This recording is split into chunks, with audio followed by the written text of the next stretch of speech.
noite a todos que estão participando conosco desse nosso podcast.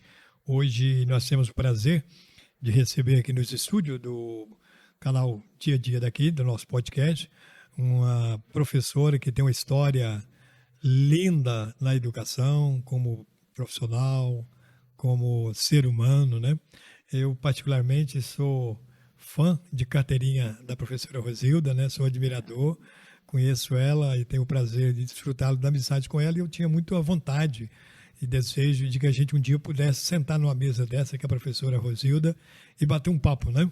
E assim que a gente iniciou o canal aqui, eu já logo me lembrei da professora Rosilda, e hoje nós temos o privilégio para ver de estar recebendo a professora Rosilda aqui nos estúdios do Dia a Dia daqui. Professora, que prazer ter a senhora aqui. Obrigada, o prazer é meu. Estar aqui é muito bom, Sérgio.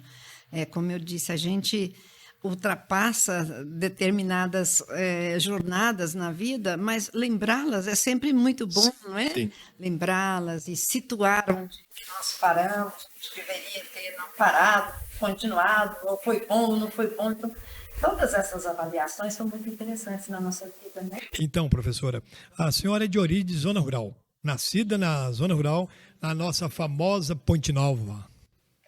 Terra boa. Eu nasci, cresci, né, na zona rural, tive conhecimento assim, de todos os trabalhos desenvolvidos ali.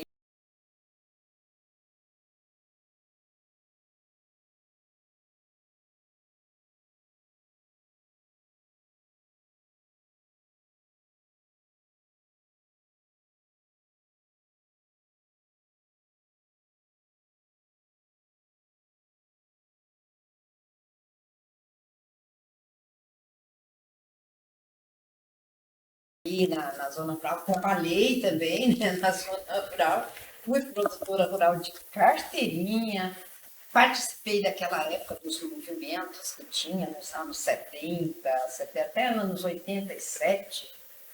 A gente tinha ali um investimento muito grande, o Sérgio, dos governantes para que desenvolvesse a zona rural.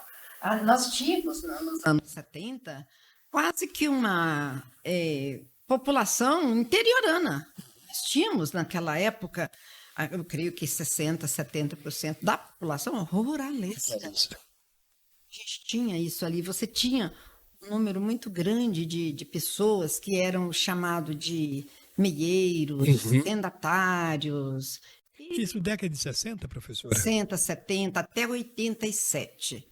Porque em 1987 nasce os movimentos, né, de ocupação de terras, e começou então o medo daqueles fazendeiros. Isso 87.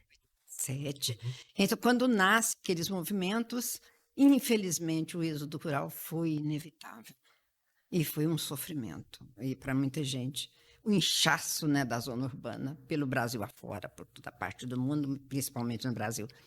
Então, deixou de criar o meieiro e virou boia fria, daquela época, que foi muito As lavouras de algodão da época, né? Então, Principalmente a lavoura de algodão.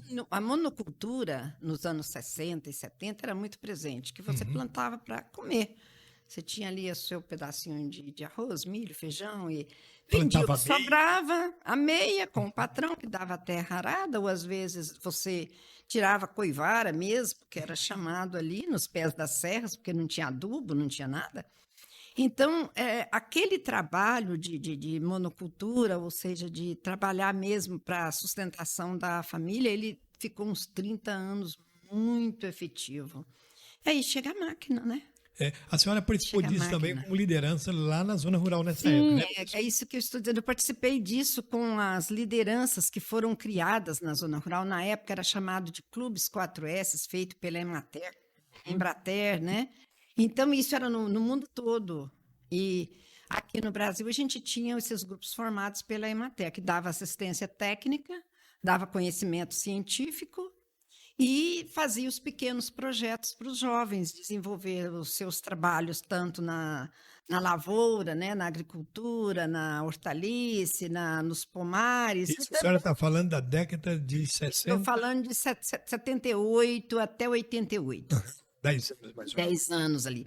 Então, essas pessoas tinham esse conhecimento, desenvolviam projetos E faziam sucesso, porque era chegada à tecnologia rural, que não era de máquina, mas que era de gente. E tínhamos também ali a implantação daqueles conhecimentos bem domésticos, como a cozinha, como aproveitar o leite de todas as formas, você fazer o iogurte, tudo que se derivava do leite, você aprendia Isso é matéria que curso. tem É aqui. matéria, sim, a matéria Esses cursos eram realizados na zona rural lá mesmo, na professor? zona rural. Uhum. Tinha o dia de campo, como tem hoje, Sim, do grande, naquela época era do pequeno. é. Então tinha o dia de campo, tinha o dia da costura, tinha o dia da festividade que a gente fazia para Os costurar mutirão aquilo, também os acontecia, né, mutirões eram professor? muito comuns, tinha os grupos de teatro, enfim. A gente tinha ali Tinha o baile depois, né? tinha o centro Uhum. do trabalho, do entretenimento e da convivência. Então, eu fui líder por mais de 10 anos, né, desses grupos, e esses grupos, de certa forma, proliferou com encontros municipais, estaduais, federais e internacionais. A senhora chegou a sair fora do Brasil Sim, eu né, participei de um encontro internacional que foi realizado na Espanha, né?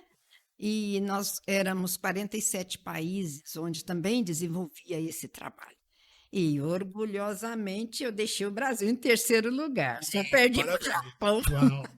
O Japão e China não teve jeito. Então, ali, aquele desenvolvimento de trabalho que A senhora dá foi representando o resultado. Brasil? Brasil. Não o município, o Brasil. Não, o Brasil. Do Brasil, nós fomos 13 pessoas. Nós tínhamos do Rio Grande do Sul, não sei se 4, tinha de Minas Gerais, São Paulo, Santa Catarina e eu sozinha de Goiás. A única de Goiás. Só. E a nossa sorte ali é que eu já estava na universidade na época e a gente já arranhava um pouquinho do inglês.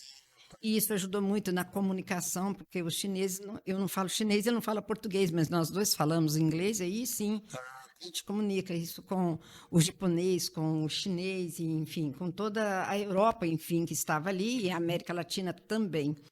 E aquele encontro, o Sérgio, o que até hoje ficou na minha memória, Isso foi que ano, professora? isso foi 79. 79. 79, setembro de 79. Nós ficamos 30 dias A ali. senhora tinha gravando quantos anos na época? A 27. Uau. Nem 27 formado, 26. Então, ali, o que mais me marcou e que eu não tinha conhecimento da visão que a Europa tinha do Brasil. Eles imaginavam que aqui tinha 3 coisas. Aqui tinha índios, aqui tinha bandidos e aqui tinha mulheres de vida fáceis. Eu fiquei muito assustada com aquela visão. Como a senhora mudar essa vida? Fiquei muito assustada. Então, talvez seja isso a minha indignação para que fosse mostrado o outro lado do Brasil. Isso. Então, ali, como a gente tinha que fazer as participações, e ali com mais de 1.500 pessoas, entre eles autoridades de vários países, né? Primeiro-ministros e delegacia quer dizer, tinha também... Nível essa... eu estava muito, muito aquém. Então, a gente tinha ali vários presidentes de países participando também, Secretaria de Piscicultura, de Agricultura, de Desenvolvimento. Isso foi na Alemanha?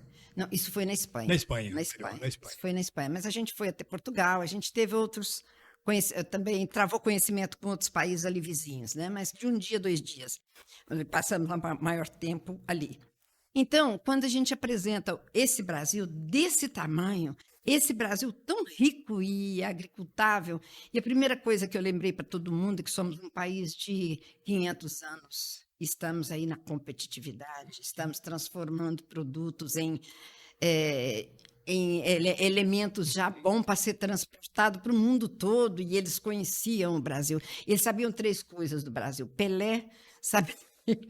Roberto Não Carlos, tinha cena ainda, né? Não tinha cena ainda. Então, eles sabiam, e que o Brasil tinha muita madeira. Isso eles sabiam. Eu não sei como, mas sabiam disso. Mas quando eles viram esse outro lado, esse Brasil que era possível ser trabalhado, eu pude ver nos olhos deles o desejo de vir para cá. Conhecer o Brasil. Conhecer o Brasil. Conhecer o verdadeiro Brasil, na verdade. Eu consegui ali com 40 minutos, graças a Deus, dar conta de passar toda a palestra em inglês, que foi muito, muito, muito trabalhado isso por mim ali. Eu fiquei horas mesmo. E o que foi fácil para que as pessoas pudessem traduzir melhor o que eu estava dizendo. isso para todos os países, não é? E eu pude ver ali a admiração que tiveram pelo Brasil a partir dali. Ali eles estavam conhecendo o Brasil. Ali estavam sabendo o que tem no Brasil, não era só o que pensavam. E eu ainda pedi que devolvesse o nosso ouro que estava nas igrejas. Verdade. Esse povo tinha... Principalmente lá. Né? Principalmente lá. Você tem, né? As catedrais cheias de ouro brasileiro. Então, assim, a experiência que nós travamos naquele encontro, ela foi muito importante. E também eu tive a oportunidade de visitar o rei da época, do Dom Carlos. Eu fui no castelo. Então, eu nunca tinha imaginado como seria, e ele muito, mas muito interessado em Pelé. Eu não sabia que ele era tão esportista, mas era. Então, e eu tinha levado para ele de presente café solúvel, café Pelé, não sei se você lembra. Eu lembro do café Pelé. Café Pelé. Eu lembro. E eu levei um café Pelé, levei um disco do Roberto Carlos, que é preto, feio, desse tamanho. Compacto aquele. É, um compacto. E levei ainda uma... Na verdade não é compacto, é um vinil, né? Era vinil, Vinil. naquela época.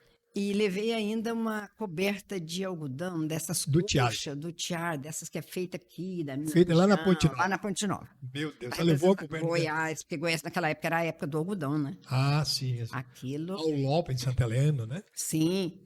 E a gente não tinha nem essa mídia que você tem hoje, era fotografia, você fez um estande com fotografias, e depois eu apresentei essas fotografias, tamanho maior, para que todo mundo pudesse ver, com o mapa do Brasil, que a gente estava ali no meio, não é? Portanto, eu não era uma pessoa que gostava nem de comer nada marisco, porque o meu mundo era outro. Ponte Nova, né? Ponte Nova, porco, galinha, e vaca e pronto. Caipira. E frango caipira, né? O piqui de vez em quando. Então, todas essas riquezas que a gente foi assim, conseguindo, eu acho que tá naquela terra fértil que era a cabeça de todo mundo que estava ali, vendo esse Brasil índio, esse Brasil de coisas que tem, quer dizer, que eles têm medo, né? Exatamente.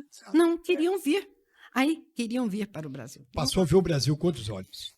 Eu acho que essa transformação para mim foi muito importante. Professora, para a senhora que tinha na época 27 anos, é muito isso nova. foi um divisor das águas, porque era uma criança, não é? Muito, muito. Universitária, né? A senhora estava ainda... Eu comecei a perceber ali, Sérgio, que a gente não pode ficar parado, Sim. porque o conhecimento ele não está batendo só na sua porta se você não abrir, você tem que abrir. Exatamente. Então ali foi como se eu visse a necessidade de abrir toda a nossa capacidade para conhecer também o outro lado, também a outra cultura, mas mostrar a nossa. Sim. Não vou deixar a minha morrer, Não, porque a pelo sua existe milenar, 2.000 anos de história, e eu com 500 anos compito com você no arroz que eu produzo, então eu não sou uma pessoa que você pode jogar fora, não. O Brasil é o Brasil. E aquela brasileira, assim, que está dentro dela mesmo. Eu fiz uma coisa que eu nunca tinha feito. A gente cantou o hino, pedacinho de hino de cada país, porque 47 era muito, e todas as bandeiras estavam hasteadas. A nossa estava meio pau. Eu parei a banda, fui lá, levantei a nossa bandeira para depois continuar o hino. Eu não sei se eu faria isso hoje. Eu não sei se eu faria. Mas como brasileiro eu faria, né? Ah, Brasileiro com certeza eu faria. foi. Ali foi o espírito brasileiro que falou mais alto. Com certeza. Nós vamos estar chamando os nossos parceiros, mas muito bom. Hoje nós estamos batendo um papo com a nossa escopédia do município, porque não dizer do estado e do Brasil, né? Professora Rosilda, eu não sei como é que vai ser Palmeiras um dia sem a professora Rosilda. Nossa. Eu não sei, mas eu só sei que eu sou muito feliz, grato demais. Sei que para a senhora estar aqui no horário disso, às 20 horas, né? Deixar o aconchego lá, deixar o Neno lá, né? Para estar aqui com a gente. Não, mas é um prazer estar aqui, é um prazer. Eu tenho certeza que vai ser de um grande aprendizado para todos que tiveram a oportunidade, depois das nossas plataformas, de estar vendo esse nosso bate-papo.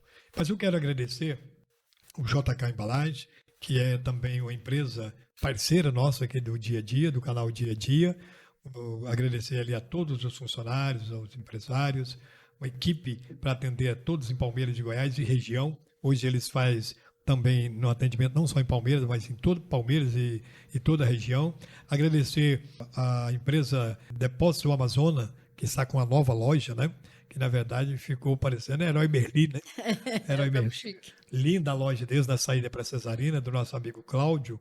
Agradecer a parceria aqui do canal Dia a Dia. Agradecer também Justino Marketing, que faz o marketing aqui do canal, toda a equipe ali. Ao Justino também Engenharia, o nosso muito obrigado. Agradecer também a rede de supermercado Jaime, também parceira nossa aqui do canal Dia a Dia daqui. Agradecer também a parceria com a empresa de longos anos, né?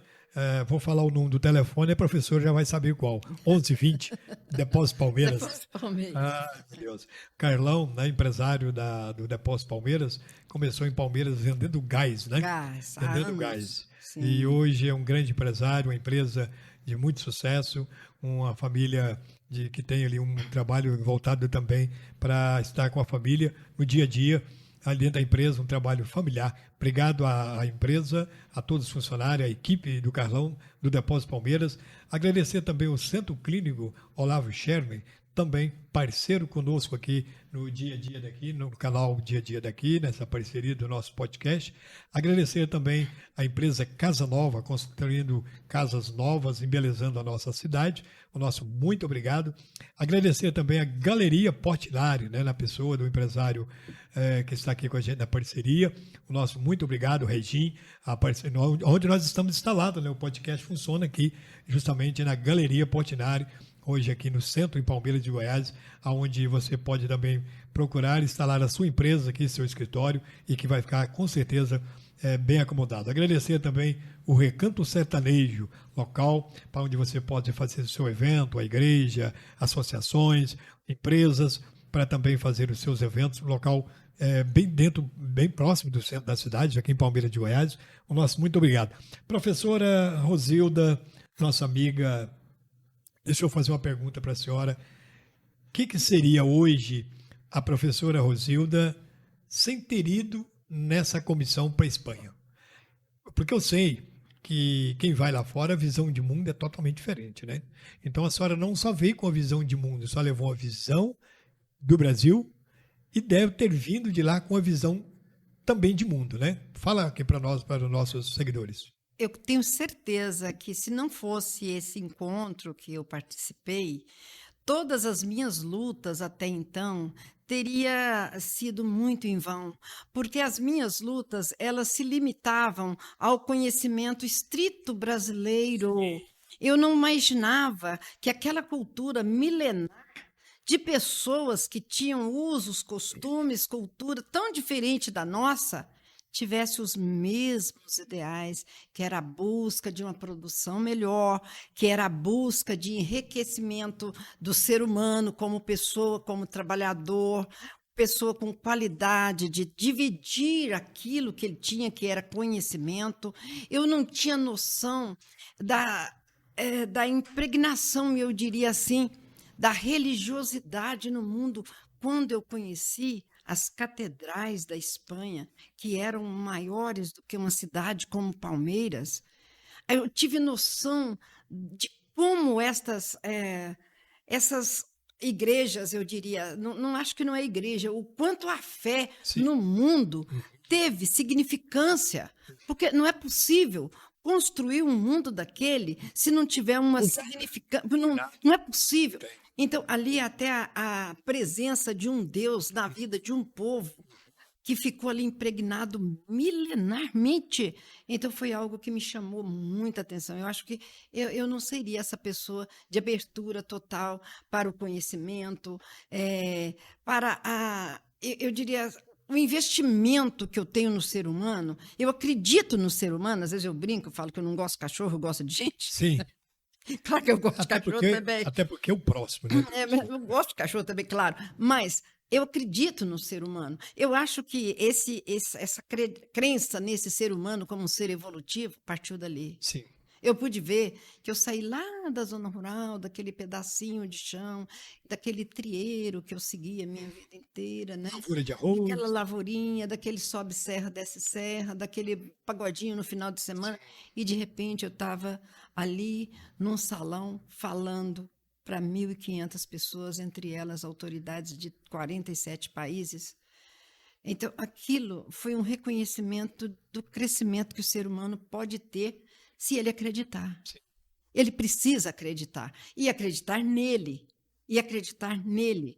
Como eu lutei tanto, eu acreditei tanto, mas eu imaginava, eu não vou ficar aqui para sempre. Eu vou conhecer coisa melhor. Eu tenho certeza que A senhora já pensava assim? pensava. Às vezes, quando eu tinha 12, 13 anos, o Sérgio, aqui vai uma coisa assim, só para marcar espaço. Eu via uma coisa triste. Como a população era ruralesca, eu te falei, a gente tinha o analfabetismo nos anos 60, foi dolorido. Tanto que veio o movimento brasileiro de alfabetização nos anos 70, que era o Mobral, né? Exatamente para alfabetizar aquela gente. Não, às vezes, com o objetivo para ajudá-los, mas para que eles pudessem votar.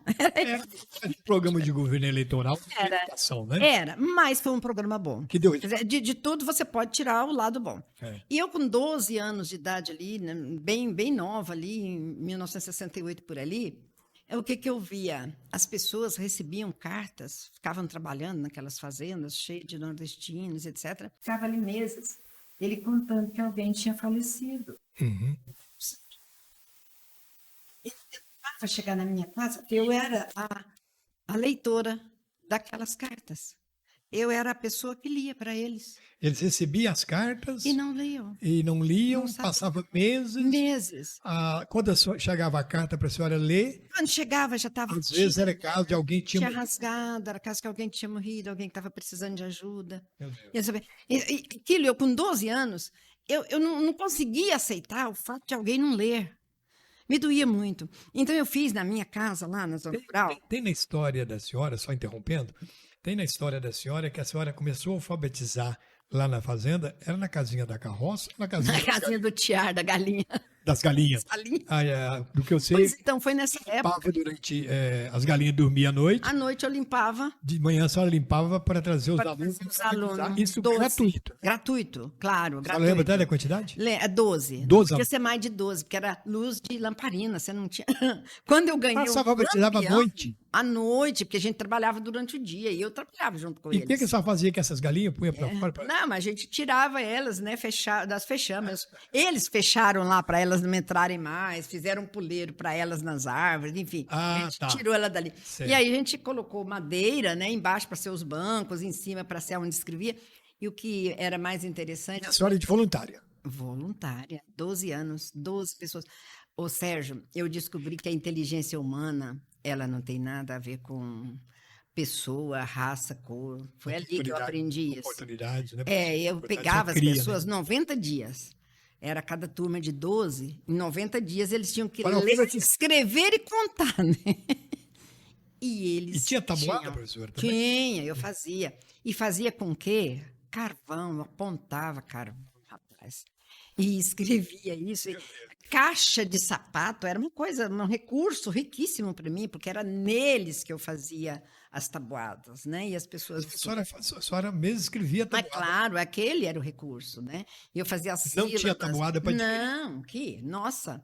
Então, as palavras eram escritas ali, escritas naquelas pedacinhos, né, de papelão. Isso aquela tudo da coisa. comunidade lá, né? Tudo da comunidade de lá. E a gente estudava, por exemplo, o que é que tinha o tatu? Então traz o tatu, vamos ver como é que é o tatu. Então, eu aprendi que as reárias é muito importante. O que é que ele tem, como que ele anda, o que é que ele come. Então, ciência, a gente aprendeu assim.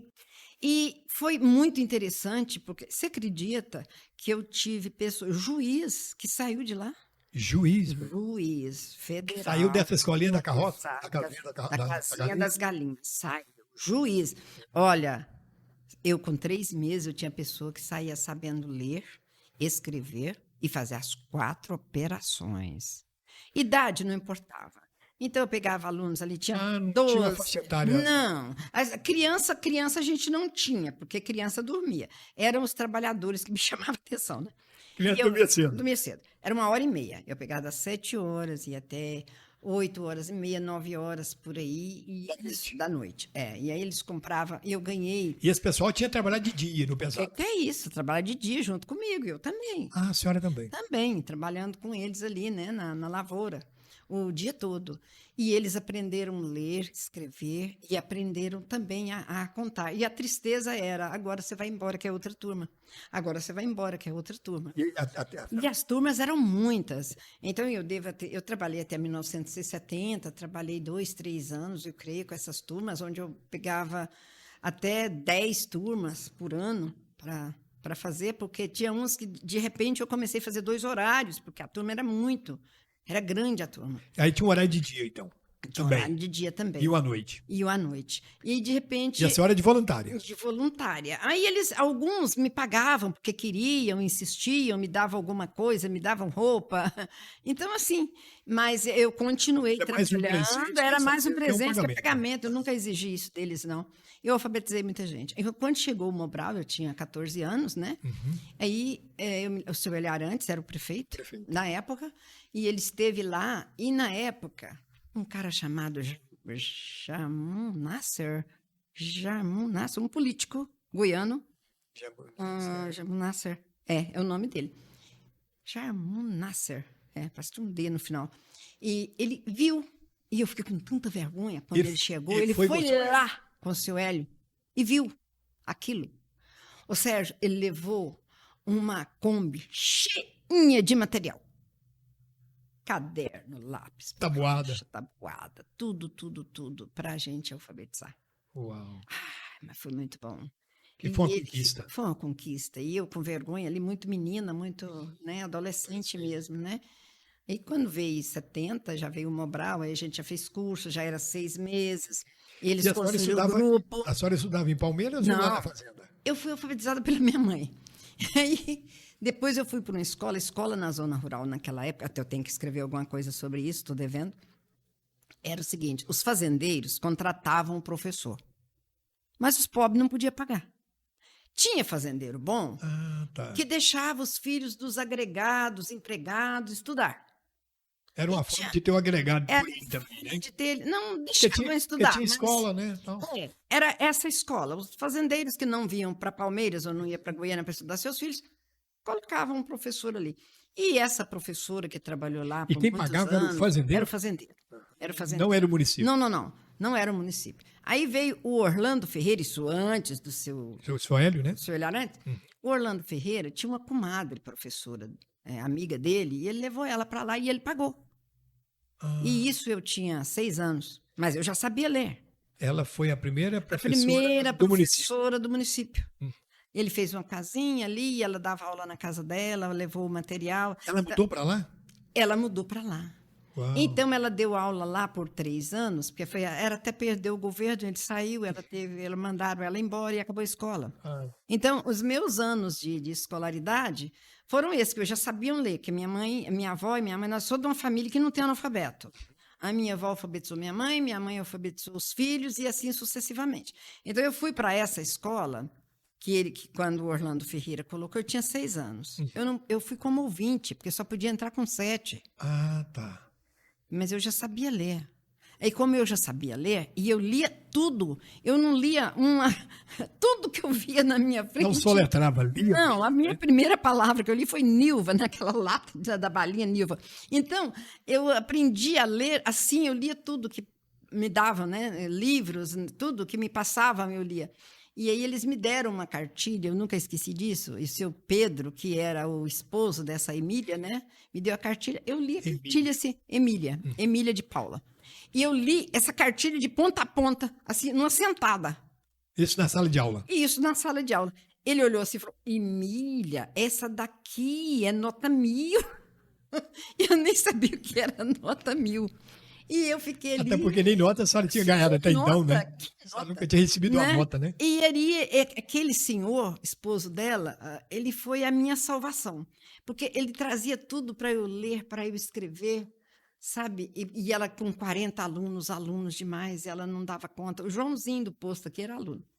Então, e ela não dava conta, e eu ficava com o seu Pedro. E, de repente, ela me colocava para tomar a lição dos outros meninos, para ajudar. Nasceu ali a professora Rosilda, com 6 anos.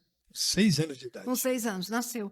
Perguntava, o que Até você vai porque querer ser na vida? Até porque antes a senhora já estava alfabetizando um grupo de Sim, crianças. não, eu alfabetizei depois. Eu tinha 6 anos. Nessa época eu tinha 6 anos. Isso, Né? verdade, é. Então, me perguntava o que eu queria ser. Eu falava assim, professora, igual a dona Emília.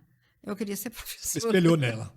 Ela era, né, a minha visão. Então, quando eu trabalhava, às vezes, como mãe, 2, 3 vezes por semana só, não podia a semana toda, né? E eu fiquei 1 ano ali. E eu li todos os livros, eu li o livro do 1º, do 2º, do 3º, do 4º ano, e a gente decorava, Sérgio. Você tinha que decorar a tabuada inteira, Exato, você tinha que fazer conta, era pegando 9 números na chave, na divisão, na multiplicação, você enchia páginas, né? Então, eu com 7, 8 anos chegava, Beth, Fazia isso. e fazia. A escola acabou. Mas eu continuei lendo livros, tudo que chegava. E com 12, 6 anos depois, foi que eu comecei a trabalhar com essa turma que não sabia nada. Então, quer dizer, eu só tinha até a 4ª série. E eu também parei ali. Então, como eu tinha parado ali, eu tive que esperar o projeto Lumen, que veio. Aí, quando veio o Lumen, que eu já tinha 18, mas minha certidão de nascimento eu ainda tinha um erro enorme, que eu tinha 3 anos a menos, que foi uma briga enorme. Eu tive que rasgar o meu registro assim, jogar no juiz. Uma guerra. Foi uma guerra. Isso aí é outra história, mas foi muito profunda. Aí eu consegui, né, fazer o Lumen e, de imediato, já passei na universidade também, já... A universidade foi a qual, professora? Aí eu fiz letras, né? Eu fiz lá em Rio Verde. Eu queria direito. Direito sempre foi Isso meu que sonho. ano, professora? Quando eu passei foi 79. No final de 79 que eu passei. Eu formei em 83. Professora, naquela época, 4 anos. 79, era meio inédito alguém que passava no vestibular. Né?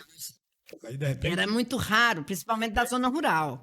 Era muito raro. E como eu tinha feito o Lumen, que era uma base. supletivo, não era aquele estudo, né, de te sentar na cadeira ali e tudo. Então eu não sei se foi sorte, se foi assim dedicação, porque eu lia muito tudo que me dava e tinha os filhos de fazendeiro, que os fazendeiros traziam, levavam para Goiânia para estudar, levavam os livros. Ah, tá. Eu apagava tudo e respondia de novo. Meu Deus, que Eu apagava dom. tudo, assim, e respondia de novo. Livro de história, de geografia, de matemática, de química, de física. Então, quando veio o Lumen, eu estava preparada. Eu consegui passar no Lumen sem problema. Eu consegui passar para direito na Federal. Quem falou que eu podia ir?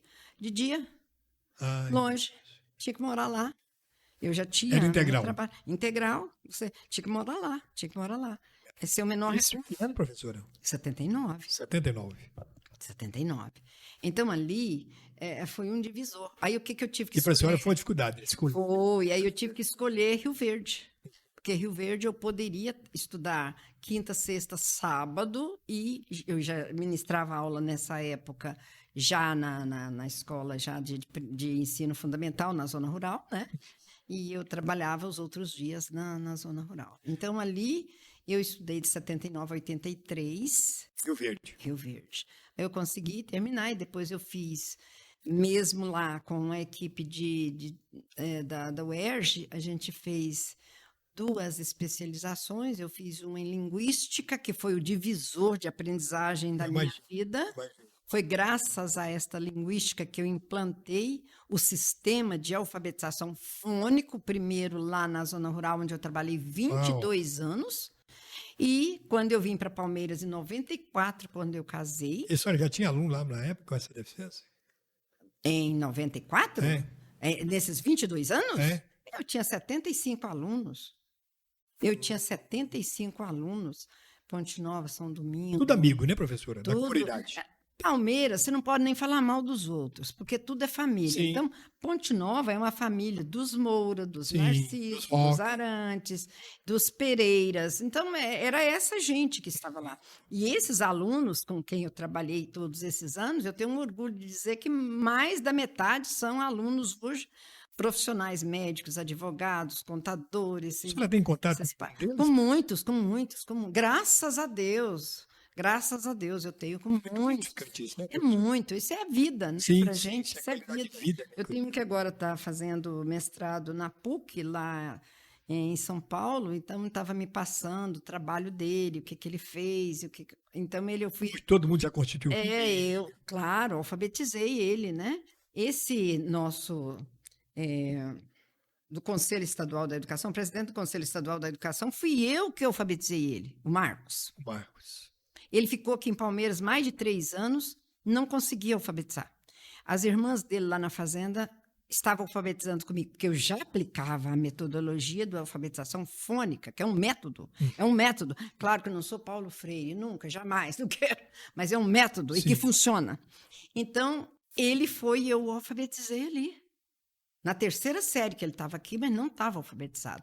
Então, essa é outra coisa de trabalho também que eu tive que desenvolver. Nos meus 43 anos de sala de aula, de educação, 43, eu falo para você, sem contar esses 12 que eu alfabetizava a pessoa com 12 anos, eu não conto isso, eu conto de 76 para frente. Então até passa lá... de 50. Claro que passa. Então, eu nunca saí totalmente da sala de aula.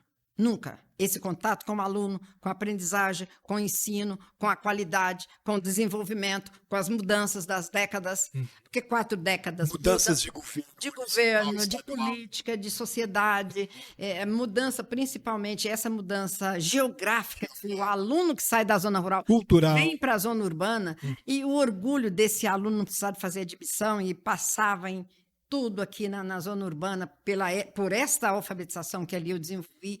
Eu estava na universidade, isso em 80, 81, 82, 83, aplicando a fonética ali. E quando eu fiz a minha primeira especialização em fonética... Então, eles estavam muito adiantados, né, professor? Nossa, ali foi o meu laboratório.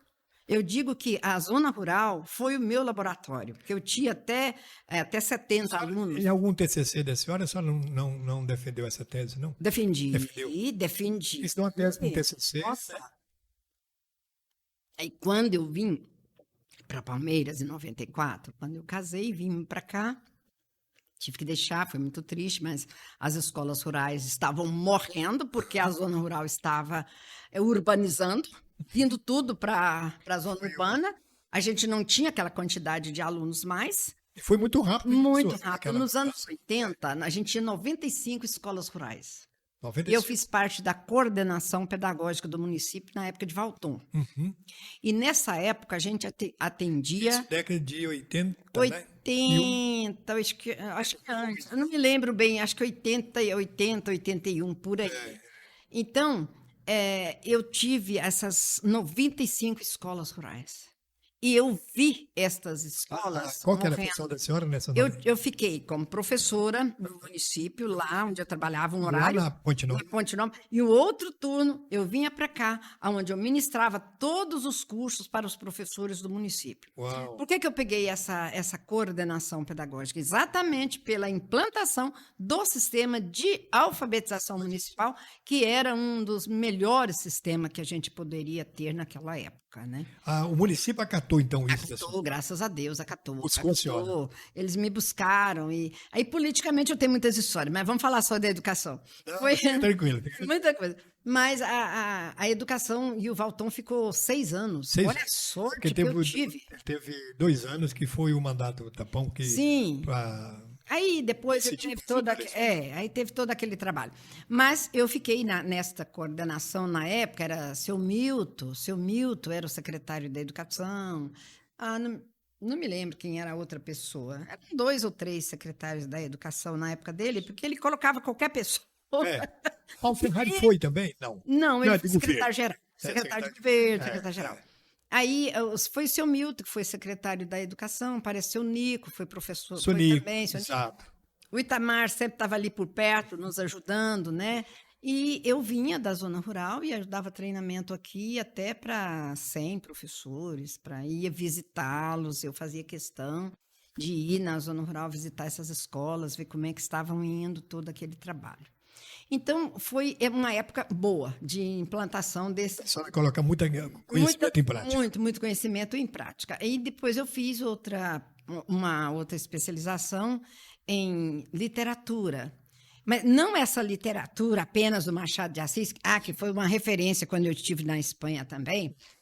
Eu conhecia quase todas as obras de José de Alencar, de Machado de Assis. E tem mais, eles sabem tudo de Machado de Assis. O brasileiro que não lê Jorge Amado, Machado de Assis, que não tinha nada de conhecimento sobre Cora Coralina, estava muito empobrecido.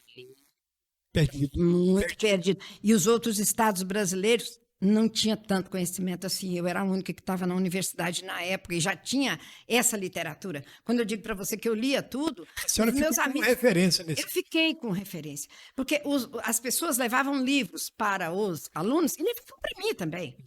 Então, eu li tudo. Bernardo Edson, eu li o Tronco. Menino, o Tronco não tinha nem virado livro ainda, eu já tinha lido o Tronco.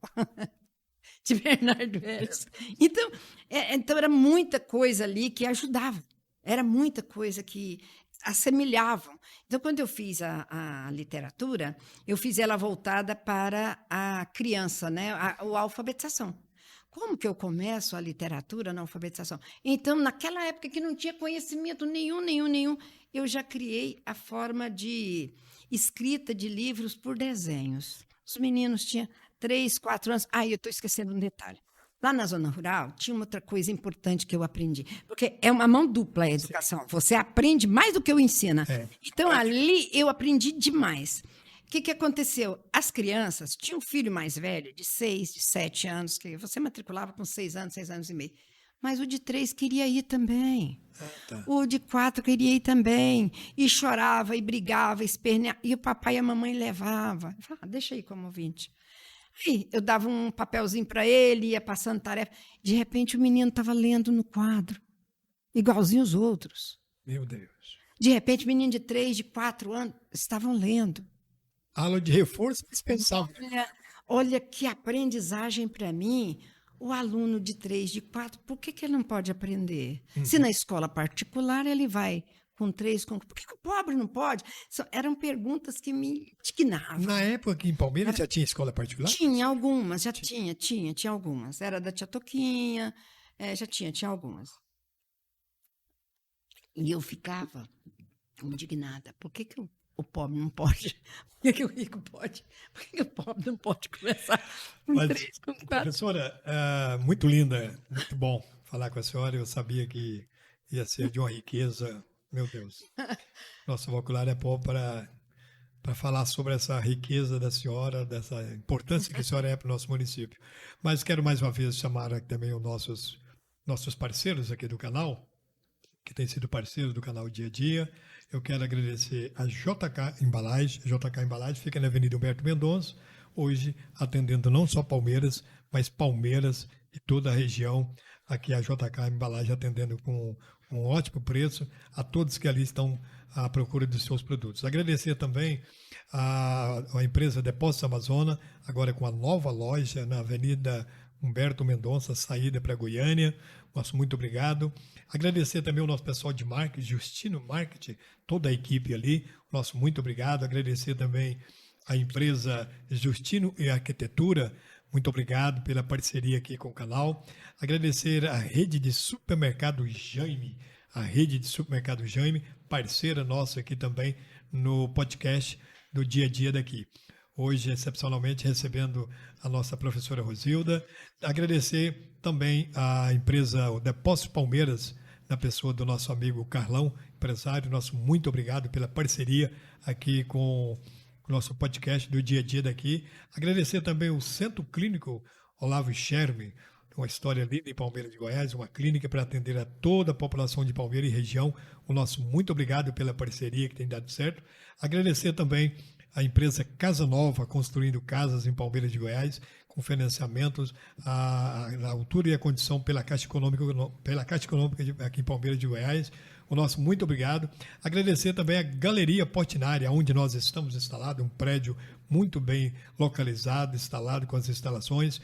Olha, nosso muito obrigado também ao Recanto Sertanejo. O nosso muito obrigado a todos os nossos parceiros. Professora Rosilda, eu quero voltar um pouquinho aqui, depois ir lá na Ponte Nova, depois a gente dar sequência nessa questão da senhora estava falando, da educação, quando a senhora estava alfabetizando nesse período. Mas na história da senhora, eu sei que houve um período que a senhora tinha tanta vontade de estudar que me parece que o pai da senhora pegou uma lavoura de milho, que naquele tempo quebrava o milho na lavoura. E que pegou essa lavoura, a senhora convenceu ele de pegar a lavoura para quebrar, como se fosse ele que ia quebrar a lavoura, quebrar o milho, e para que a senhora então pudesse quebrar, trabalhar lá na lavoura e comprar livro para a senhora estudar. É verdade isso? É verdade. Não foi meu pai, foi meu tio. Ah, seu tio. Foi o meu tio. Então, eu fui no moço, dono da fazenda, para ele me empleitar, para eu quebrar o milho. E eu sou boa para quebrar milho, eu era boa. Eu quebrava, fora de brincadeira, um carro de milho por dia. Não sei se você sabe o que é isso, mas é 40 balaio. Eu não juntava, mas quebrava. É balaio mesmo, né? É balaio de 40 atilhos, que também é 4. Eu acho que pouca gente sabe, né? O atilho é 12 espigas, não é? Não, é 4. 4 espigas, 4, é verdade. era 40 atilhos, então a gente tinha... É uma quantidade, assim, boa de espiga. É muito milho. Um carro é 40 balaios. Então, eu não juntava as bandeiras de milho, não. Eu jogava ali, mas eu quebrava um carro. E eu fui, ele não quis me empleitar. Acho que ele pensou assim, ela não vai dar. Qual a idade da senhora na época? Na época, eu tinha 21, 23. Eu não quis, mas eu era muito magérrima, eu era muito magra. Se olhava assim, você pensava que eu tinha 15, que eu tinha 12. Essa menina vai quebrar em meio da roça. Não vai dar conta, timbete, tanta sujeira, né? E ele não quis. Aí eu falei pro meu tio, o senhor pega, aí o senhor deixa que eu quebro. Aí o senhor pode deixar que eu quebre? Ele falou assim, mas aquele taião ali, chamava taião, a gente falava, não sei mais. Eu queria, porque ao todo eu quebrei 10 carros de milho. Foi muito. Nessa época? Nessa época. Eu quebrei 10 carros de milho na época. E não quebrei mais porque o homem foi... Não, ficava toda grossa. Minha mão era toda grossa aqui, ó. Eu sou boa para quebrar, que eu não gosto do pé do milho. Eu quebro ele fininho, assim, ó. Bonitinho. Aí, eu quebrei e peguei o dinheiro para me comprar um livro. Eu me lembro direitinho, porque a gente tinha o livro de linguística, era muito caro. E você não tinha o celular, não tinha... Então, o que a gente tinha? Você tinha que tirar xerox, ou comprar o livro. E eu queria ter todos os livros, gente. Eu queria ter todos os livros, dos deuses da filosofia, dos deuses da sociologia, dos deuses da psicologia. Só queria conhecer tudo. Eu queria ter o livro, porque ali... O professor me dava 2, 3 capítulos, dividia o resto. Eu falava, mas eu quero ver o resto. Eu queria comprar o livro. Aí, então, eu quebrei e eu comprei 4 livros. Então, eu comprei o livro de psicologia, eu lembro Freud, né? Eu comprei um livro de Freud para poder conhecer quem era, o que fazia. E comprei um livro de Pavlov, que eu queria também, era muito interessante para mim. Isso para comprar isso na época era uma dificuldade, né, professor? Muito. Paulo Freire, eu queria ver a metodologia pelo correio. Ixi, pelo correio. Paulo Freire, né? Porque eu cansei de ir na biblioteca para tirar xerox, e aí você tinha que ficar numa fila, e era tudo mimeógrafo, era tudo muito... Era mimeógrafo, né? Era muito difícil. Então, eu quebrei para isso. E depois ainda fiz a cera, não sei se você sabe o que é isso. Você tem a cerca, né, de arame. Aí as pessoas punham fogo, queimava os postes todos. Sim. Aí você tinha que limpar. A lavoura também. Você tinha que limpar a cerca para a hora que pôr fogo na lavoura não queimar a cerca. Né? E isso era o acero que a gente pegava. Porque punha fogo na lavoura também, né? Punha fogo na lavoura. Não na lavoura, depois colhia. Né? Sim, e aí para você livrar a cerca, você tinha que fazer o chamado acero, que você tinha que tirar 1,5 metro de cada lado ali do poste. Na enxada, professor? Na enxada. E o capim alto, o capim tampava a minha cabeça. Eu não me via lá no meio, era não. Jaraguá. Você tinha o Jaraguá e tinha capim colchão, você tinha capim de cada vez lá, né? Timbete, que era o que pior, né? Então, e eu fazia uma coisa engraçada. Eu fazia um acero assim ao lado e olhava para que lado estava o vento. E colocava o fogo para queimar de fácil. Não sei se sabe. Sim. Aí você queima aquela parte. Quanto fogo que fala.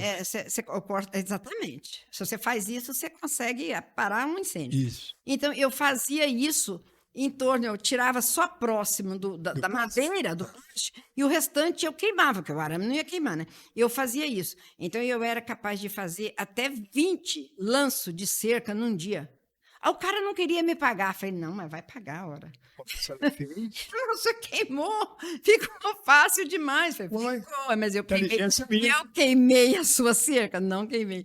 Então, eu fiz isso também para estudar. Para estudar, para tirar dinheiro de comprar livros, porque eu ganhava, na época, 80% do salário mínimo.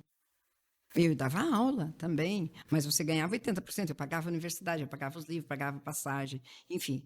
Foi uma luta. E os pais da senhora, como que era com a senhora? Ver a senhora, essa filha, essa loucura, tão tirada desse jeito, essa vontade de tadinha conhecer, da minha mãe. de conhecimento. Olha, essa sede tão grande. Eu sou de uma família de portugueses. A minha avó, ela era muito sábia. Então, a mãe da minha mãe. E eu fui criada com ela, porque a minha mãe foi mãe solo, então quem criou os filhos da minha mãe foi a minha avó. Então, a minha avó, com a sabedoria dela, ela foi uma das minhas primeiras, eu acho assim, literatas. Ela me trouxe os livros que ela tinha do pai dela, Joaquim Nunes, que tinha vindo direto de Portugal com a família real, e tinha trazido livros... A senhora tem esse acervo, professora? Nossa, agora você mexeu numa coisa forte. Não tenho. Puseram fogo na minha casa e queimaram o meu acervo. E puseram fogo na minha casa. Essa é outra história. Então, nesta época, a minha avó tinha uma caixa, dessas caixas baú, antiga, de madeira, e eu tenho essa caixa guardada até hoje, cheia desses livros. História de princesas, de reis, de rainhas, de conhecimento de mundo, né, professor? Era literatura naquela época de Portugal, né? Literatura das feras que eles viam ali, dos navegantes, o que tinha de histórias de navegantes, eram muito... Pela literatura, você já conhecia? Eu lia tudo isso. A minha avó, ela acreditava em mim. E como era a minha avó? Ela me incentivava. E como era a minha mãe? A minha mãe ficava louca, ela pensava que... Porque, veja você, 79, uma pessoa de 26 anos ainda... Aquela geração, a senhora... Eu era louca. Está muito além, né? Eu era louca, né? Então, eu tive a sorte de ter uma mãe solo. Ela me deixou eu sair sozinha. E imagina, eu sozinha... em busca do sonho, viajar, ir para outro país e ver toda essa realidade que eu vinha. De 70. 79, 80, menino. Com a mãe liberar uma filha moça. Era. Para liberar uma moça, imagina, todas as pessoas da minha idade, na época, todas as mulheres, nasciam para 3 coisas. Crescer, casar, ter filhos, ser dona de casa. Exatamente. Agora, essa maluca aqui não era só professora que ela queria ser uma ótima professora. Sempre que eu entrava na sala de aula, eu falava para os meus alunos assim, eu sou professora, eu não sei tudo, mas eu luto para saber aquilo que eu consigo passar para você e que você pode aprender comigo. Mas eu quero aprender com você também. Tenha certeza de uma coisa. Eu posso não saber tudo, você pode não saber tudo, mas juntos nós vamos aprender muito. Tenha certeza disso. Então, eu era uma professora que eu queria trazer novidade para os meus alunos. Eu queria falar de mundo, eu queria falar de religião, eu queria falar de política, eu queria falar de contexto, de vivência, de história. Então, eu me lembro que lá nos anos 83, eu fiz mapas da Ponte Nova. O que tem aqui? Tem uma casa, tem uma escola, tem um rancho, tem uma lavoura, tem um curral. Eu estudei geografia com os meninos da escola sem livro. Peguei o livro e joguei fora. Porque o livro trazia a história do Rio de Janeiro. Falei, o que é que meus meninos precisam saber do Rio de Janeiro? Agora não, né? Agora não. Aí depois, muito tempo, eu livro de Goiás, a história de Goiás. Eu fiz toda a história da Ponte Nova. Primeiro fiz a história fez mapa geográfico. O mapa geográfico. Da região. Aqui está o córrego. E os meninos me ajudavam a fazer. Em papel, esse papel mesmo, pardo aí, de supermercado. Eu ganhava rolo daquilo. Eu e os meninos... papel de armazém. Papel de armazém, isso. A gente fez os mapas todinho da Ponte Nova e eu tinha aluno que se localizava. Olha... Minha casa é aqui. O campo de bola aqui, ó a venda do João. Tudo isso era uma riqueza muito grande para aquela época. E era... Que noção que você teve de geografia. Então, imagina. E a história, eu começava lá, né? Quem chegou primeiro nessa fazenda aqui? Quem são os Pereiras? Quem que foi a primeira pessoa que fez a... Ah, foi lá no Denair. Pois é, ele foi o primeiro delegado de Palmeiras de Goiás. Foi o Rodrigues. Então, ele foi o primeiro. A gente Palmeiras de Goiás teve o primeiro delegado, saiu daqui, da Ponte Nova. É filho de fulano. Então, a gente escreveu essas histórias. Então, o primeiro delegado de Palmeiras veio de família de Ponte Nova. Ele é irmão da minha bisa. E a gente tem uma grande história sobre isso. Bom, a gente ensinava isso para esses meninos. Nesses 22 anos, então, e eu fiz mais uma outra especialização, mas essa depois que eu estava aqui, que é metodologia do ensino superior, mas aí eu já estava aqui. E a minha luta, ô Sérgio, nessa época, era o confronto entre aqueles que não concordavam com essa forma de ensino. Eu imagino, só estava muito avançada. Você me falou ontem uma graça, eu achei muito interessante. Porque o mal da educação, eu continuo até hoje dizendo que nós estamos... É os limites que colocam, né, professor? São os limites. Os modismos. A gente tem os modismos. E você tem os imitadores. E os imitadores vão muito longe. E tem um modelo também. Exato. Porque quando você tem uma administração copiadora, como é a educação brasileira, ela é muito copiadora, o que acontece? Ele segue modelos. Ele obedece tudo que recebe de fora. E aí ele recebe título por aquilo. Isso. E aí ele fica 10, 12 anos na educação, preso ali e naquele método. Né, sem querer complicar a vida de ninguém, mas cria muito pouco, desenvolve muito pouco, cresce muito. Então, isso era terrível. Eu tive que esconder alunos de 3, 4, 5 anos, muitas vezes dentro da fossa, na Ponte Nova, quando chegava a direção. Secretário de Educação, porque não podia ver aquela criança ali daquela idade. Estava papando lanche. Ai, que ódio. Professor, e hoje Ai, que ódio. O governo vive aí com políticas voltadas para essa questão da presença do aluno na sala de aula. Exato. E nesta época, que era 6 anos, e a criança ia, eu tinha que esconder, e outra época, a metodologia... Você escondia dentro da fossa? Dentro da fossa seca, era a fossa seca, né? Que a gente escondia. E outra, antes da nossa Constituição Brasileira de 88, mas é maravilhoso, né? A Constituição Brasileira de 88, ela trouxe uma coisa interessante, que foi a inclusão. Eu comecei muito antes da inclusão, mas eu já incluía. Então, eu tinha uma criança lá que ele era meio... Ele era meio arredio, atirado atrás dele para mim. Com certeza, ele tinha alguma dificuldade qualquer, mas quem falou para você que detectava? Sim. Às vezes essa criança apanhava tanto em casa, porque era... Tinha como, antigamente dizia o rudo, né? Rudo. Ele não aprende, ou então ele não quieta, então, e o pai batia muito, a mãe batia muito. Eu recebia muitas crianças com hematoma e tudo, e lá você acaba se transformando em juiz, polícia, advogado, médico, professor, amigo, e eu procurava ser amiga. E eu chamava 1, 2, 3 para me ajudar, para não deixar aquilo acontecer. E pegava esse aluno. Eu alfabetizei pessoa com síndrome de Down. E eu tinha que escolher. E que na época não era não diagnosticado. Podia. Não era diagnosticado. E não podia, porque não tinha na Constituição. O aluno especial ele tinha que ir para pestalose, para uma paz. Ele não podia, porque depois que houve a Constituição Federal, se não me engano, no artigo 288, não sei. É por aí, eu não lembro o artigo.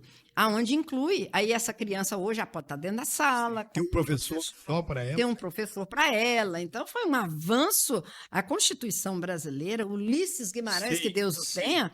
Então, foi um dos políticos que, do Brasil, é preciso ser respeitado. Não sei se não... Preciso ser respeitado. Não sei, professora, se não fosse Ulisses Guimarães, nós tínhamos uma Constituição hoje. Não teríamos. Não tenha dúvida disso. Eu fui lá. Eu tinha essa idade, eu estava lá. Eu acompanhei os avanços na época dele. Eu fui na direita na Praça Cívica. Ah, você foi? Eu quis, mas eu não tive coragem, não. Sou fã do Ulisses Guimarães e tem muitas literaturas. Estadista. Eu também tenho, li muito. Que homem que foi, né? Grande homem. Então, aquela Constituição, naquela época, ela não era tão aplicada, porque só veio 10 anos depois, mas valeu. Não importa como valeu. Mas, então, antes da Constituição, se uma secretária da Educação pegasse você ali com uma criança especial dentro da sala, ela mandava você embora. Você era demitido. E eu tive que esconder criança com síndrome de Down dentro da fossa também. Eu lembro disso assim, com muita, como é que eu vou falar? Com muita, não é raiva, não. Mas com muita dó. Eu tenho um grande dó dessa gente que era tão idiota. E eu fico assim O pensando, que que sabe? era, professora? O que que era, professora? A questão cultural mesmo, né? Era Falta falta de conhecimento. Ali pegou na universidade aquilo que alguém mandou, né?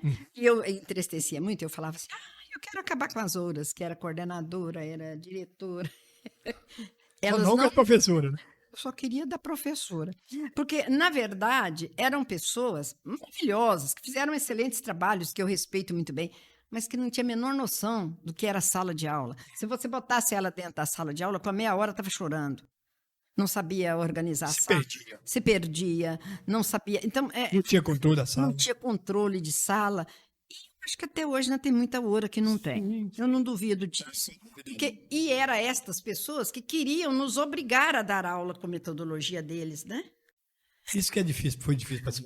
22 anos de sofrimento. Graças a Deus eu estava na zona rural. E os A senhora motivos. se sentia ameaçada de ser atropelada, né? Nossa, era. E você era mandado embora porque não tinha concurso público, meu querido. Nós tivemos concurso público, Era gasta, contrato? contrato temporário. Qualquer coisa. Mandado embora e pronto. A minha sorte é que os pais gostavam muito de mim. Que a Constituição também garantiu o concurso, né? Ulisses. Então, nós só tivemos o concurso aqui em Palmeiras de Goiás depois que nós fizemos o nosso estatuto, que já foi em 83. Aí que a gente pôde ter algum sossego, mas cada prefeito mandava aquela turma de Que foi uma guerra para a senhora fazer esse estatuto também, né? Foi uma guerra. Aquele estatuto foi uma guerra. Aquele foi. A senhora conseguiu fazer um estatuto que realmente avançasse, né, professor? Avançasse e não prejudicasse ninguém. Ninguém. Que nós tivemos que pegar professores ali que só tinham primário. E a obrigação de formá-los, e que depois nós trouxemos, né? Isso, e formamos esses professores. Então, eu chamo de temporários, né? Esses que Então, só o estatuto ficaram... foi feito em 83. 83, o primeiro estatuto. Agora a gente já tem outro que veio Mas aí em 88 veio a Constituição. Aí, 83, a gente já fez assim, adaptando aquilo que já tinha ali. Mas só valia por 4 anos. Era. Aquele saía e acabou. Então mudava o governo, mudava o estatuto. Tava. E jogava fora. Então, foi muito trabalhoso. E quando foi em... Só tinha tudo para ter frustrado, né, professora? Até, né? Tinha muito. Só tinha dificuldade. Se você for colocar, se eu for colocar no papel todas essas frustrações que eu tive, os impasses, as lutas, foram também, mas a minha sorte é que com essa liderança que eu tinha de zona rural, da juventude, dos pais, do trabalho, eu acabei tendo, assim, uma forma que era muito comum é que eu colocava a participação do pai na escola. Eu já tinha conselho de pais. Uau. Dentro da minha escola naquela época. Que hoje é uma guerra para a educação conseguir trazer pais. Então, ali, quando chegava uma secretária da educação, uma autoridade da educação que queria impor alguma coisa, os pais estavam do lado aí eles estavam do meu lado e brigavam por mim, e vinham aqui, iam na prefeitura e faziam turma de gente que vinha. Quem me segurou 22 anos. Então só tinha uma retaguarda. Eu tinha. Foi quem me segurou até que houve o concurso e etc. Né? Foi quem me segurou. E que foi a sabedoria da senhora na época de criar essa retaguarda, porque senão só ficava medicina. Eu não sei trabalhar sem essa retaguarda até hoje. Eu aprendi tanto que quando eu vim para cá em 94, eu tomei um choque. Quando eu vim, foi a maior decepção, 94. Só quase voltou para a Zona Rural. Eu tive vontade. Eu tive vontade. Quando foi em 94, me colocaram no Wilson Ramos. Aí me colocou numa escola. Eu não vou citar nomes. Certo. E essa escola era para eu coordenar. Que eu cheguei na escola, a diretora me recebeu muito bem e tudo, mas não tinha nem sala, a gente ficava no corredor. E eu fui ver como que estava a professora e os alunos. Elas me trouxeram aqueles caderninhos tudo enfeitadinho, de flores, do planejamento, tudo, estratégia, desenvolvimento, avaliação, tudo dentro dos conformes da didática. Muito pouco na prática. Maravilhoso. E todos aqueles diários, que na época era diário na mão, todo registrado, bonitinho. Parabéns. Escolhe da sua sala 3 alunos que você considera bons e traz para eu ver. Isso era na pré-alfabetização Eu ganhei 2 meses de férias, já era março. Uhum. Tinha começado 2 meses de aula, abril, era abril.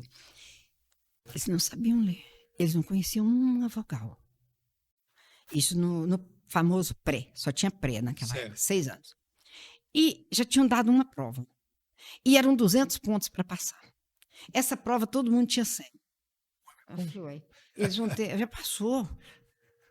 Já passou. Meu Deus. Porque vão ter mais 3 provas. Pra E os senhora é meninos... um crime, né? Um crime, Educador, crime. de cadeia, Sim, né? sim. De Alcatraz. Aí, e eu fiquei assustada. E assim eu fiz com todas as séries. E, de repente, eu comecei a fazer com todos os alunos ali. O que eu percebi? Salas com 45 alunos de uma primeira série, segunda série, que o aluno já deveria estar lendo. Eu tinha 1, 2 que conhecia algumas junções, algumas vogais, escrevi o nome mais ou menos. E eu tinha lá da Zona Rural o livro dos meus alunos, que eu criei também uma coisa na Zona Rural, como eu disse para você, que os alunos de 5 anos sabiam ler, e eu criei pré-1, pré-2 e pré-3. Não era jardim. Ela botou no pré mesmo. Fechei a área da escola e botei esses meninos separados, onde era, porque lá na Zona Rural ainda tem mais, você leciona para pré, primeiro, segundo, terceiro e Tudo quarto. junto. Né? Não, eu separei pré e primeiro numa sala, né? E a minha irmã me ajudava. E eu na outra Maria do... A Maria de Lourdes. Aí eu trouxe ela também para a educação, né? E com a metodologia minha, né? Eu segurava e era daquela menina acostumada, tama, joga, eu não quero esse menino. Olha o período maravilhoso. Então, foi muito bom esse período da gente ali, porque os meus meninos, quando chegavam no primeiro ano, que o primeiro ano até hoje é livro. É livro, com textos de até 3 páginas. Olha, gente, a educação tem tanta ignorância, ô Sérgio, mas tanta ignorância que se você for falar, a gente enlouquece. É revoltante, né? Como você iria colocar um livro de texto daquele tamanho na mão do analfabeto? Que ele mal saía sabendo as vogais, sabendo junções, algumas palavrinhas e frases soltas. Você joga na mão do menino um livro com um texto daquele tamanho? Como é que pode um negócio desse? Os meus lá da roça lia, porque tinha feito 3 anos. O pré-1, pré-2, o pré-3. Quando chegava na primeira, sabia ler tudo. Na verdade, já está no terceiro. E já estava no terceiro. E aí eles chegavam com 7, porque ia com o quê? 5, 6, 7. Chegava lá, sabiam ler muito bem. E eu tinha os caderninhos deles e tudo. Eu fui no prefeito. Falei, olha, eu não vou ficar lá, não. Me dá outra coisa, me manda para a biblioteca. Eu tenho 22 anos de profissão aí, e com mais poucos anos, com mais 3 anos, aí eu estou aposentando. E só não corta meu salário, não. Me deixa do tamanho que está aí e me coloca para fazer o que você quiser, mas não me deixa lá, não. Por que você não quer ficar lá, não? Eu falei, não, eu não queria falar mal, eu não queria falar isso. A senhora não queria fazer aquilo que estava lá. Eu não podia falar isso, eu não podia. Até porque também você não sabe se ia ter um entendimento também. Né? Exato. E aí que eu falo para você, aí eu chorei. Porque só tinha que defender aquilo. Né? Aí eu chorei. Porque eu pude ver que eu tinha uma escola com 500 alunos aqui e que nenhum estava a nível dos meus meninos ali. Ali eu chorei. E o meu marido ficou muito perdido, porque nós tínhamos acabado de casar. E ele não conhecia esse lado profissional meu, ele conhecia os outros lados. Morava lá em Cuiabá, a 1000 quilômetros de distância, então não me conhecia. Aí um dia ele falou assim, mas por que você está chorando? Eu falei, eu não costumo chorar. Mas eu acho que eu encontrei um túnel que eu não dou conta de sair. Não achei luz. Você não queria desfazer aquilo? Não podia. Eu não podia. Até porque era uma estrutura... coisa assim, que tinha vindo de uma estrutura anterior, que tinha vindo, quando eu falo modismo, a gente teve sócio-interacionismo, criativismo, e esse criativismo matou a escola. Sim. Tirou o livro e colocou que você levava tampa, bula de remédio, mas não sei o que, para alfabetizar menino. Tem uma educação... Você enchia a sala de aula de lixo. Enlouqueceram muitos professores nessa época. Enlouqueceram. Ficaram com um pânico de sala de aula nessa época. Meu Deus. Sem citar. Então, meu marido falou assim, você não pode mudar isso, não? Eu li assim. Você falou, esse que é meu problema. Dou. Eu dou conta de mudar. Por que você não fala para o prefeito? Quem sabe te ajuda? Olha que ideia. Aí eu chamei o prefeito lá em casa e falei, olha, eu fico, mas se você autorizar eu fazer tudo o que eu achar que precisa. Assinar embaixo. E todo mundo que for reclamar para você, você não dá ouvido. E tem uma coisa, eu vou passar por cima de secretária, de diretores, de muita gente, porque eu peguei e mostrei para ele os livros dos meus meninos, os cadernos dos meus meninos e os cadernos daqueles meninos. E ele ficou muito assustado. Mas eu quero. Eu falei assim, você vai fazer história, falei para ele. Se você conseguir me deixar fazer alguma coisa, e se eu conseguir aqui fazer isso, nós vamos fazer história. E aí foi uma luta. Porque eu encontrei só 3 professores que concordou comigo. Esse é choque de cultura, né, professor? Foi um choque. Sistema. Sistema. Você está ali no Paulo Freire, você está ali pegando com a mão criatividade, sociabilidade, você está pegando o CBA, que era outro sistema. E a senhora agora não tinha mais só problema com um professor. Aí eu falei, olha, a primeira coisa, vamos reunir os pais, é o que eu falei para você, para formar a retaguarda. Falei, olha, aqui é ensinar a ler. E passei para eles, fiz estatística tudo direitinho, mostrei para eles que era um aluno que sabia ler, um aluno que estava numa série que não lia, que não contava, que não escrevia. Então, ali a gente passou. E os pais ficaram muito assustados. Falei, mas aqui não é para falar mal da escola, porque aqui é um sistema que houve. Eu tive que fazer todo um trabalho ali com aqueles pais. Todo um cuidado, né? Todo um cuidado. E aí, qual foi a primeira ideia? Nós temos que registrar esse sistema. Não sabia registrar, não. Lá na roça estava tudo bem. Então, só queria fazer funcionar, né? Mas aqui eu precisava registrar. Sim. Porque aqui seguia metodologia do Conselho Estadual da Educação. Educação, verdade. Eu não seguia modelo de ninguém. Eu criava o meu. Agora aqui, para eu criar, eu tenho que registrar. Você não faz ideia. Aí nós tivemos aquele grande trabalho. E eu tive uma sorte de ter 3 anos e meio nessa escola. Nesses 3 anos e meio, eu tive adesão de professores, de pais, mas também tive pais que tirou o menino da escola. Porque eu falei, olha, aqui não importa, se ele estiver 10, 12, 13 anos, terceira, quarta, não está lendo, ele vai entrar no programa de alfabetização fonética. Ele vai ter reforço, ele vai vir à tarde, e você vai ter que me dar, prefeito, professor, eu vou treinar professor vai alfabetizar esses meninos. E eles vão ficar aqui até aprender a ler. Então, o que vai entrar da agora para frente, a gente vai conseguir pegar criança de 4 anos. A gente pegou 4, 5 e 6. A gente tinha jardim 1, jardim 2 e pré-alfabetização. E aí eu criei o sistema. Aí foi outra luta. Brigando na delegacia de ensino, em Goiânia, na Secretaria do Estado. Qual foi a minha sorte? O meu presidente do Conselho Estadual da Educação, meu aluno, assinou embaixo. Uau! De tudo. Olha, é Deus. Lá na frente, a semente que só tinha plantado. Estava lá. Então, graças a Deus, aí tinha que levar para a Câmara, porque gasta dinheiro e muito. Eu estava criando no município o ensino infantil. Isso antes da LDB, porque a LDB veio em 96, era 94, e foi aplicada já em 98, 2000. Então, a LDB, sim, ela já criou o ensino infantil. Criou o ensino infantil, criou creches, etc., mas não tinha. Então, eu tinha que criar esse ensino infantil, e eu queria esse ensino infantil igual o ensino das escolas particulares que eu conheci de perto. Onde é que eu fui pegar todas as formas de ensino? Com o Rubão, lá em Goiânia. Peguei ali nos bons, eu fui também no positivo, fui em várias escolas que tinham a alfabetização sistemática, fonética, apresentei o que eu estava fazendo e eles também me apresentavam, a gente fez várias adaptações, peguei as professoras, construímos material para alfabetizar esses meninos, porque não tinha nada. E era um dos meus sonhos que eu não dei conta de completar. Eu queria escrever uma cartilha do município para alfabetizar aluno. Dei conta de escrever para alfabetizar jovens e adultos, mas para os alunos eu não consegui. E eu queria também escrever livros de 1ª a 4ª série, de geografia, de história, mas falando de Palmeiras, de Goiás, para depois falar de Brasil, para não trazer o de fora para cá. Pegar nossas origens. Eu não dei conta. Foi 3 anos e meio, o período foi muito pequeno. Isso vai ter muito para fazer também nesse Foi muito. 3 anos e meio. Professor, mas Muito bom esse bate-papo. Ai, chega, né? Não, Chega. não é que chega. Não é que chega.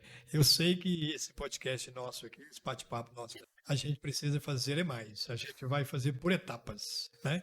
Eu sei que eu preciso liberar a senhora para a senhora retornar, mas eu já sabia do nosso bate-papo, porque seria um bate-papo assim que a gente ia ter que fazer ele em pelo menos 3. Folga. Nós não falamos do livro da senhora, não falamos de academia. Não, que a senhora não fez ficou. parte, né? Pois é, porque essa Tantas- alfabetização, o Sérgio, eu acho o seguinte, que ela ficou dentro de mim, porque ler, eu continuo pensando que ler na história da humanidade, ela foi um poder. A leitura foi um poder. Sim, sim. Quem sabia ler? Conhecimento, né, professora? Quem sabia ler, não ler, que era decodificar, que depois apelidou, não sei o quê. Mas quem é que sabia? Ricos, poderosos. Só poderosos. Isso para a senhora é uma certa forma Isso era revoltante, repugnante, é, porque e com o tempo, o que foi acontecendo na história da humanidade? Eles foram tornando pessoas lendo escondido, aprendendo. A mulher só foi ler muitos e muitos anos depois, ela não podia ler, né? Então, ler para mim permanece sendo, era um desafio e permanece até hoje. Às vezes eu pergunto para minhas meninas que estão na ativa, eu, graças a Deus, estou bem tranquila, tem mais de 10 anos, e eu pergunto, como é que está a alfabetização? Elas falam para mim, não está bem. A gente tem aluno até tal série que não sabe ler. Isso para mim ainda me dói. Eu imagino. Você entendeu? Ainda me dói profundamente. Porque ler é um poder. Isso dentro da senhora hoje está muito vivo. Está muito vivo. Ler é um poder. Se você pode ler, você aprende, você julga, você tem ideias. Bíblia e Apocalipse 11 fala bem-aventurado ou feliz quem lê e quem ouve as profecias. Exatamente. Então, a leitura, ela traz, além do conhecimento, ela traz felicidade, né, professor? Traz, é um poder. Ela é um poder. Então, quando a gente vê que esse poder dentro da escola ainda não está atingindo todos os alunos que estão ali em 5º, 6º, 7º ano, o analfabetismo está chegando na universidade. Nós temos alunos que não leem, que não gostam. E hoje, com a geração digital... eu até nem vou criticar isso, porque eu acho que nós não aprendemos ainda a canalizar isso aí para o lado do bem, né? A geração digital hoje tem muito mais informação para ler, né, professor? Sim, se quisesse não ficar só nas imagens, né? Mas eu ainda acho que ler, eu não sei como, mas isso aí, eu acho que a tecnologia, ela precisa ser aproveitada na educação para o bem, porque tentaram tirar todos a tecnologia. Você não pode tirar a tecnologia. Você tem que aproveitar ela, como nós estamos fazendo aqui. Aprender a usar, né? Você precisa saber usar a tecnologia. É uma arma, né, professor? É uma arma. Então, essa arma, ela precisa ser voltada para quê? Para a leitura. Ela precisa ser voltada. Como eu posso usar a tecnologia para ensinar o aluno a ler e fazer ele gostar de ler? Essa facilidade hoje, né, professor? Professora, muito obrigado de ter a senhora. Eu que agradeço. Podcast. Foi muito bom ter a senhora aqui com a gente. Eu já quero deixar a senhora aqui previamente agendada para a gente voltar a continuar o nosso bate-papo aqui. Tá bom? Muito obrigado. Eu obrigado que agradeço. A todos os nossos parceiros, nossos patrocinadores. Obrigado a toda a nossa equipe de produção. Um abraço a todos. Eu quero agradecer a todos que estão nos assistindo e que vão nos assistir o nosso podcast nas nossas plataformas digitais. Tá bom? Um abraço a todos. Muito obrigada.